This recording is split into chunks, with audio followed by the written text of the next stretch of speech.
देखिए जो मैं आज जो टॉपिक आपके बीच में लेके आ रहा हूँ ना बेटा, वो ये लेके चलो, ये यहाँ से रामबाण है कि ओवरऑल पूरी राजस्थानी शैली की मैं विशेषताएं के बारे में आपसे चर्चा कर रहा हूँ।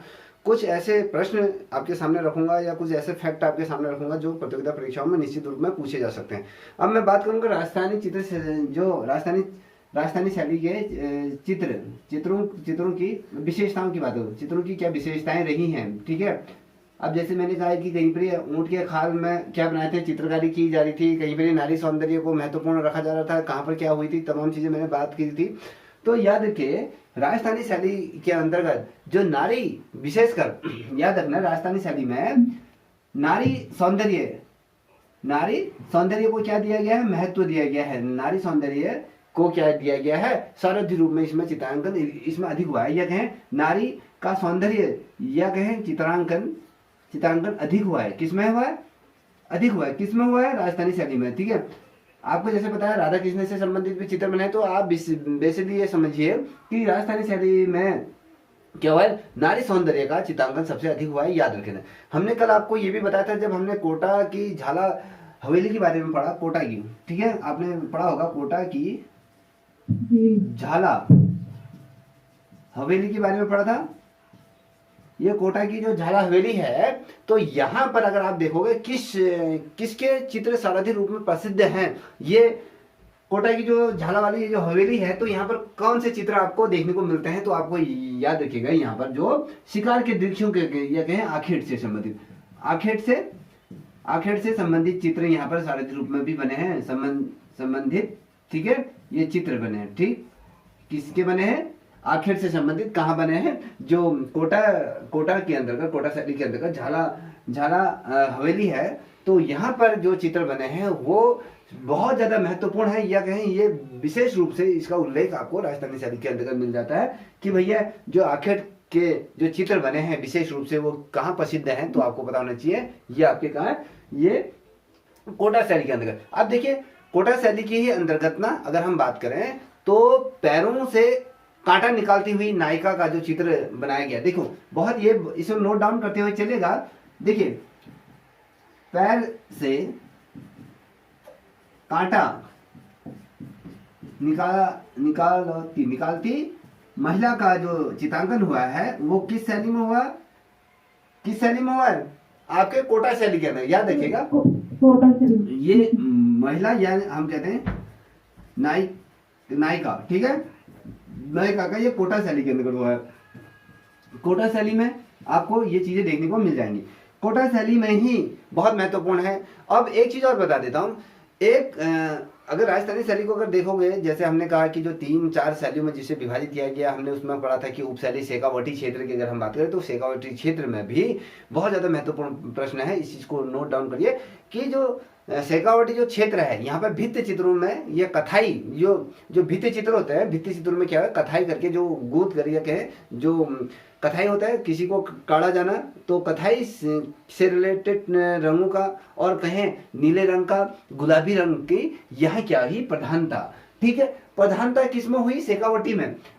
ये देखिए शेखावटी में आपकी गुलाबी, समझ में आ रहा है, गुलाबी हो गया आपके, और नीले रंग के और कथाई के मैंने बात करी, कथाई से संबंधित रंगों की यहाँ पर क्या है, प्रधानता हुई है। और बल एक शब्द आता है बल खाती, याद कीजिए, ये आपके शेखावटी शैली के जो क्षेत्र में जो भित्ति चित्र हुए थे, यहाँ पर कथाई नीले गुलाबी रंगों की प्रधानता ये रही, और यहाँ पर बलखाती बालों की लटकती हुई एक अंकन किया गया। ये बलखाती मतलब क्या हुआ, किसी स्त्री का अगर चित्रांकन किया होगा तो वो बलखाती हुई, अगर कहीं ना कहीं वो लटक झटक दिखाती हुई अपनी क्या कर रही है, बालों को समेट रही है, या कहे जिस प्रकार से एक महिला क्या होती है, जैसे आपने देखा होगा, जैसे कभी महिलाएं क्या होती है जब नहा के आती हैं तो अपने बालों को झाड़ती हैं या बलखाती हुई चलती है, जब अपने बालों को खोल के चलती है, इतरा के चलती है, तो वो चित्र का अंकन कहाँ हुआ है, शेखावटी क्षेत्र के अंतर्गत ये हुआ है, याद रखिएगा। देखिए यहाँ पर मैंने कहा कि बालों को झटकाती हुई या लहराती हुई, जो लटों को खोलती हुई एक महिला का यहाँ पर अंकन किया गया है। जो अंकन है, स्त्री का जो अंकन है, ये सारथी रूप में जो महत्वपूर्ण हुआ है, ये आपके शेखावटी क्षेत्र में क्या है, महिला का अंकन कौन से, बालों को खोले हुए या झटकाती हुई या फैलाती हुई इस चीज का अंकन हुआ है। और एक चीज आपको बताऊं, जो भित्ति चित्र होते हैं, भित्ति चित्र तैयार करने के लिए राहुली, ये एक आता है भित्ति चित्रों, भित्ति चित्र, राहोली एक शब्द आता है, याद रखिएगा। जब हम भित्ति चित्रों की बात करते हैं तो राहुली का चूना ये रहता है। एक पेंटिंग का नाम है, वो पेंटिंग है आपके, याद रखो पेंटिंग, ये देखिए अराइसी का चित्रांकन हुआ है। देखिए अराइसी का चित्रांकन सर्वोत्तम यहाँ पर माना जाता है, जो भित्ति चित्रों के अंदर जो तैयार किया गया अराइसी चित्रांकन, ये महत्वपूर्ण माना जाता है। और शेखावटी में अगर आप देखोगे, शेखावटी में विशेषकर गोपाल दास की जो छतरी पर किया गया चित्रांकन क्या है, ये भी आपके सबसे प्राचीन भित्ति चित्रों के अंतर्गत ये आधार रखते हैं। कभी क्वेश्चन पूछा जाएगा कि शेखावटी के अंतर्गत जो सबसे प्राचीन भित्ति चित्र किसका माना जाता है, तो आपको ये पता होना चाहिए, वो जो है आपके गोपाल दास की ये छतरी पर आधारित ये चित्रांकन किया गया है। ये सबसे पुराना भित्ति चित्र यहाँ पर माना जाता है, ये प्राचीन ये माना जाता है। और ये यहाँ की परंपरा है, जो यहाँ की परंपरा के आधार पर हम देवा नामक एक क्या था, ये देवा नामक एक चित्रकार था, चित्रकार द्वारा इसको तैयार किया गया था, यह कहें इसके द्वारा ये भित्ति चित्रों को किया गया था, उकेरा गया था। किसमें, जो गोपाल दास की जो छतरी है, तो उस पर ये चित्रांकन उसके द्वारा उकेरा गया था। कभी क्वेश्चन क्या बनेगा, शेखावटी गोपाल दास की छतरी पर जो चित्रांकन किया गया था, जो भित्ति चित्रांकन किया गया था, वो किसके द्वारा किया गया था, वो जो चित्रकार था उसका नाम बताए, वो देवा नामक जो चित्रकार था उसके द्वारा तैयार किए गए थे। और एक आता है, आपको मैंने पूर्व में जब पढ़ाया था, जब शुरुआती राजस्थानी शैली को हम जिक्र कर रहे थे, राजस्थानी शैली का जो चित्रकला की अगर हम बात करें तो इस शैली का सबसे जो प्राचीन, देखिए राजस्थानी शैली का जो सबसे प्राचीन चित्र कौन सा है, बताया आपको, बताइए।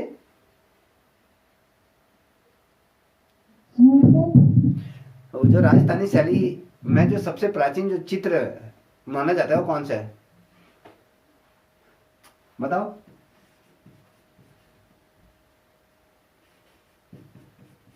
बताओ, आता है?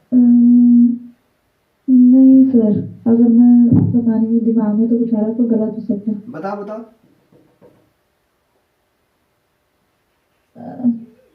सर वो 10 वेद कहानी चूर्ण सूक्त करके था क्या?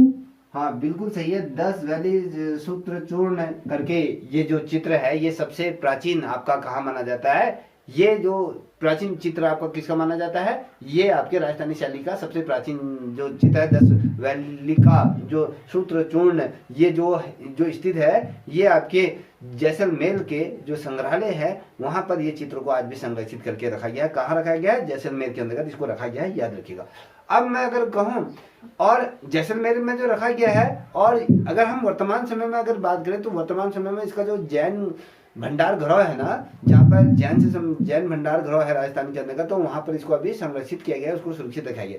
और एक चीज बता दो, देखिए हमने कोटा शैली भी पढ़ी, तो कोटा शैली में एक गढ़ के समीप, जो कोटा में एक गढ़ है, कोटागढ़ जिसके अंदर, उसके समीप ना बड़े बड़े देवताओं की हवेली का जो भित्ति चित्र के ये उसके लिए विख्यात है। कभी पूछा जाता है कि कोटागढ़ किसके लिए प्रसिद्ध है, ठीक है, तो आपको ये पता होना चाहिए, यहाँ पर बड़े बड़े देवताओं के क्या बनाए गए, हवेलियों का चित्रांकन किया गया। कभी क्वेश्चन बनेगा कि जो बड़े बड़े देवताओं की हवेली, जो हवेली बनाई गई है वो कहाँ पर बनाई गई है, बताओ। ये जो बनाई गई है कोटा, हाँ कोटागढ़ के समीप ये बनाई गई है। कौन क्या बनाई गई है, बड़े बड़े देवताओं की हवेली ये बनाई गई है। और ये हवेली के इसमें क्या बना है, हवेली से संबंधित, देखिए बड़े बड़े देवताओं की हवेली से संबंधित, देखिए ये से संबंधित क्या बनाए गए हैं यहाँ पर, ये महल नहीं बनाए गए, ये भित्ति चित्रों को यहाँ पर क्या गया है, यहाँ पर भित्ति चित्रों को निर्मित किया गया है। ठीक है, समझ में आ रहा है? जी सर। ये भित्ति चित्रों को यहाँ पर क्या गया है, निर्मित किया गया है, याद रखिएगा।